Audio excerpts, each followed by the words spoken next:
Hello and welcome to Baking with Wine. Today we're going to be making truffles. Obviously you can always trust me and my trusty truffle pig Ushi Oink oink. to sniff out the best truffle recipes. Obviously these are chocolate truffles, so we don't recommend adding them to pasta as per usual.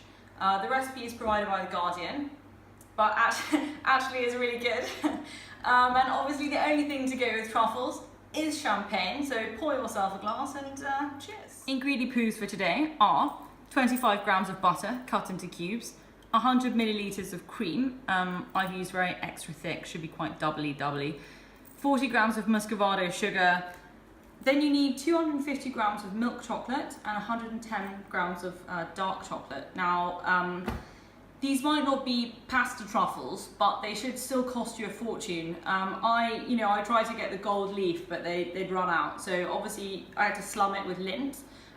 You should try to get the gold leaf chocolate as well. Put the sugar and the cream into a bowl and just melt on a low heat until dissolved. Meanwhile, take your embarrassingly cheap dark chocolate and just break them up, put them into a bowl with the butter. Just leave the cream and butter mix to simmer for a few minutes. Okay, take the mix off the heat, pour it over the chocolate and butter, and leave it for a few minutes to melt the chocolate. Mixy poos, and then pop into the fridge for 2 hours. Here's a quick baking with wine masterclass on how to, baking paper a plate. Baking paper underneath the plate upside down. Just tear around, pressure on the plate, tear around. Obviously, as you can see, plates of Villeroy&Boch. Sure. We embarrassed ourselves enough with the cheap chocolates. So there you go. Take a teaspoon and scoop out a spoon of chocolate, and then roll into a ball in your hands. It actually really helps to just run your hands under a cold tap before doing so. So roll into a ball and pop onto the plate. So the recipe is for 15, 16 truffles, and when they're all rolled out, and make sure you roll them in different sizes so you know which ones are for you, aka the biggest ones. Just pop them in the fridge because it's time to temper some chocolate. Tempering chocolate is just a specific way of melting chocolate so it doesn't remelt at room temperature. It's not actually that complicated. The first step is just to use a little water bath, so a little bit of water at the bottom, not touching the bowl.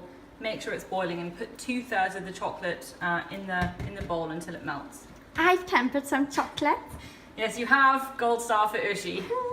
So when the chocolate's melted, just bring it off the heat, stir in the other third of the chocolate, and keep stirring it until it reaches 31 degrees Celsius. So at this point, you need to dip the truffles into the melted chocolate at a nice 31 degrees Celsius.